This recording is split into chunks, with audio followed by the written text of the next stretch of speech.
Hello, and welcome to my Success for All Tutoring Summative report.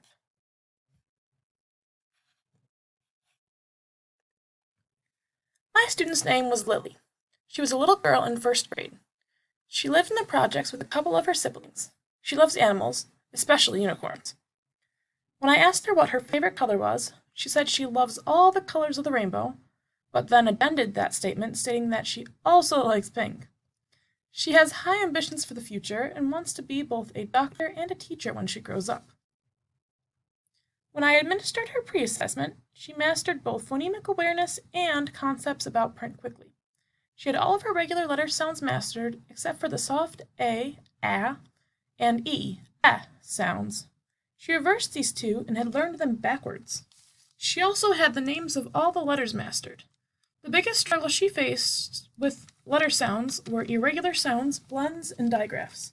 She only had a couple of her sight words learned and needed a lot of focusing of our sessions in this objective. She is good at sounding words with regular spellings out, but any irregular vowel or spelling patterns would trip her up. For the first tutoring plan, we focused on letter sounds of irregular patterns. I also included words with irregular sounds or patterns in her spelling and sounding out activities. One of my biggest concerns was correcting her reversal of the a and sounds.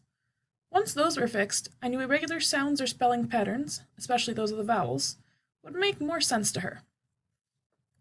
After our first reassessment, Lily had still mastered phonemic awareness, so the assessment focused on letter skills, word skills, and sight words.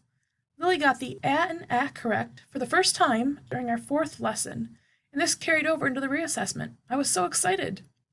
She learned 5 new irregular letter sounds and mastered writing letters based on their sounds after the and sound was finally corrected.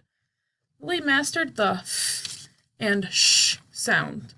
This allowed her to correctly spell math and ship, along with correctly reading words with those sounds. She read 2 more words correctly than she did in the pre-assessment. Lily also mastered 5 new sight words. Although her progress was slow, she did progress in her first reassessment. For the next tutoring plan, I decided the data showed that I needed to change my approach to sight words and letter sounds. Lily also tended to try to rush through the activities, which would lead to errors. So I increased my prompting her to slow down. The adjustments led to huge improvements. Lily's second reassessment showed that she was ready to move on to a more difficult tutoring plan. Lily responded well to the adjustments I made, and as a result, she learned 8 new irregular letter sounds, 10 new words, many of which contained irregular sounds, the ones we had been focusing on, 5 multisyllabic words with irregular sounds, and 17 new sight words. I was able to move on and assess her with a more advanced part of the assessment, which gave her more difficult words and assessed her tracking, fluency, and comprehension. She almost had her tracking mastered, but she is still using her finger to guide her reading.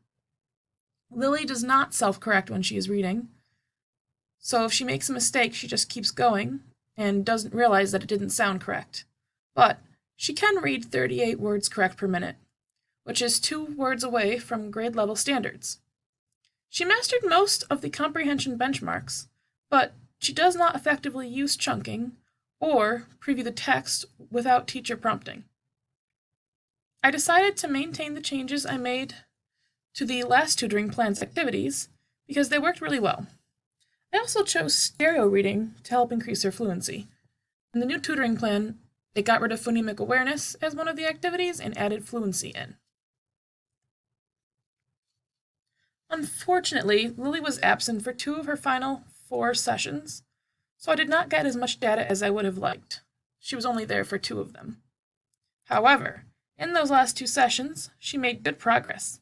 She mastered all combinations of letters that make the E, I, and S sound. She learned 7 new words, spelled 4 new irregular sounding words correctly, and mastered 6 new sight words. Lily enjoyed stereo reading, but she tended to rely on my reading more than actually doing it herself. As we would read, she would kind of fumble and mumble just kind of different sounds, maybe like the initial sound of what the word that I was reading was, but she pretty much just listened to what I was reading as I went.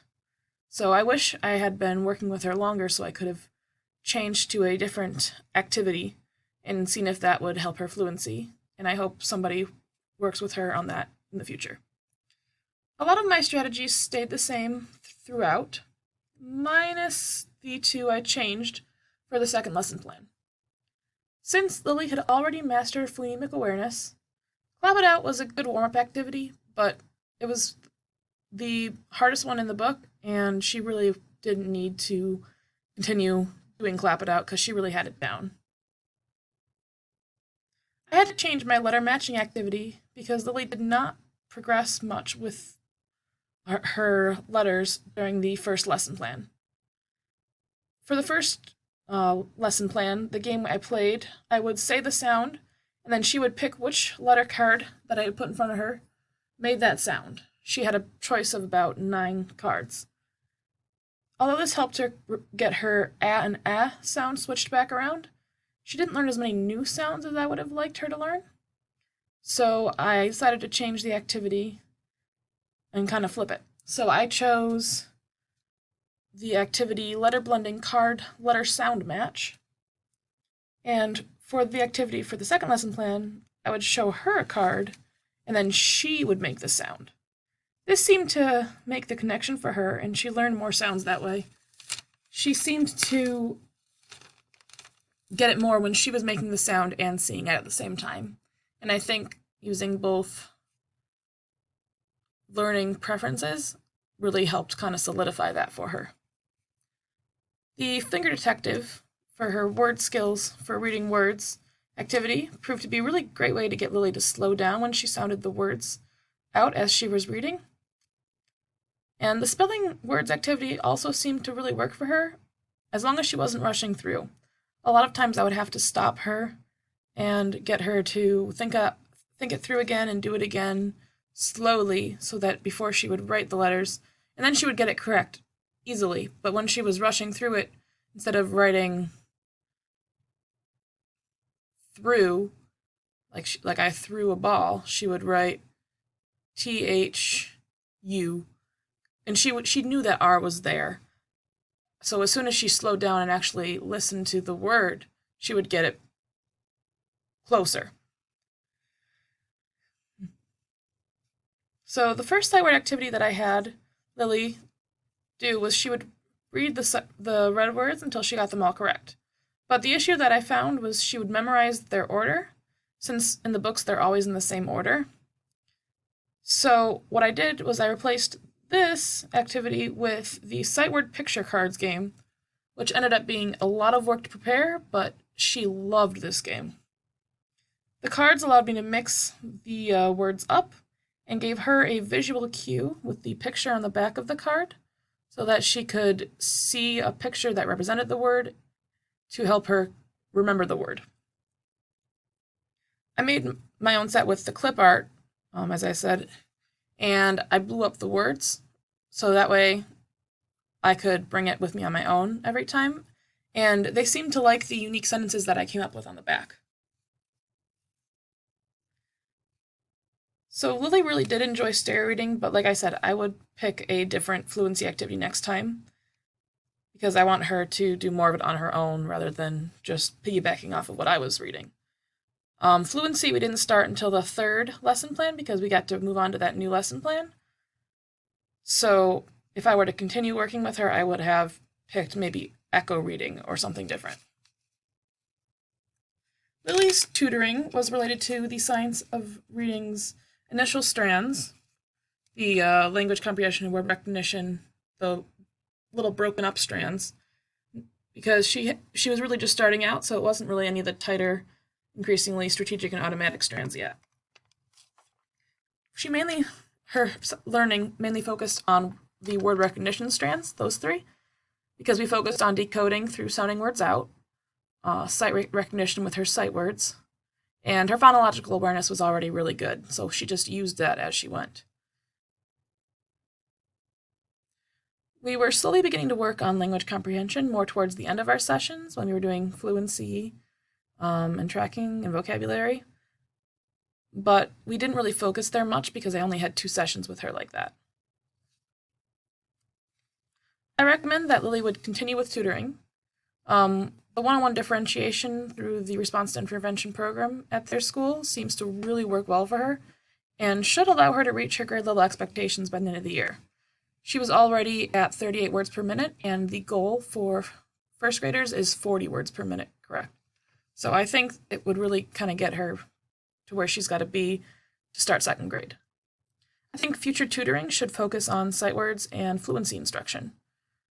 Because she was really doing well with her sight words, and her spelling was kind of following along as she learned reading more, and I think fluency would help kind of push that spelling and everything together because she'd start to learn more words automatically and memorize the way they're spelled. So I think like spelling instruction combined with fluency instruction would really be beneficial for her. I learned a lot of things from this experience. First, socioeconomic status plays a huge role in student achievement. Students whose needs are not being met at home will not be able to get their academic needs met. They're going to be preoccupied with their home situation, and they won't be able to focus on what you're trying to help them focus on, especially if they're hungry, or they're not sleeping at night, or emotionally their parents are fighting. They're not going to be able to think about their schoolwork because they're going to be all worried about that. Emotions really affect performance. The second thing I learned was your rapport with your students and their perception of you and how you perceive them makes a huge difference. As I had seen in Lily, student confidence is affected by whether they trust you enough to make a mistake around you. Lily seemed to be afraid of making mistakes at first when she met me, but once she realized that I didn't really mind mistakes and they were just learning opportunities for her, she really wasn't as afraid anymore. Academic performance is really affected by performance anxiety. Students need to feel safe to try something they may not be perfect at and believe that making a mistake is okay to do, which is what the case was with Lily. The Success for All program was my first experience with a scripted program. The direct instruction approach with the explicit one-on-one lessons for tutoring really makes a huge difference for these students. We saw a huge growth in a lot of them. Finally, I learned the importance of differentiated instruction. The extra support offered by these explicit tutoring sessions gives students the extra support they need to meet the grade level expectations and succeed. Without the tutoring and the RTI system, the response intervention system, a lot of these students would be falling behind in achievement and they wouldn't be making the huge strides that they are. I was really impressed by how rapidly Lily made progress, especially when the activities were differentiated to her specific needs. She really liked playing games and doing things that were hands-on and visual, and once I really switched over to that, she tended to do a lot better, and it made a huge difference in how well she did in her academic achievement and her learning. Overall, I really enjoyed this experience, and I'm going to miss my students greatly. I hope that I will get to see them again during my student teaching. Thank you for watching my Success for All video. I hope you learned a lot about the program and how my student progressed. The Success for All program is awesome and makes a huge difference in a lot of students' lives. It is well worth investing in, and I think it can help a lot of students. So I hope you have a great day.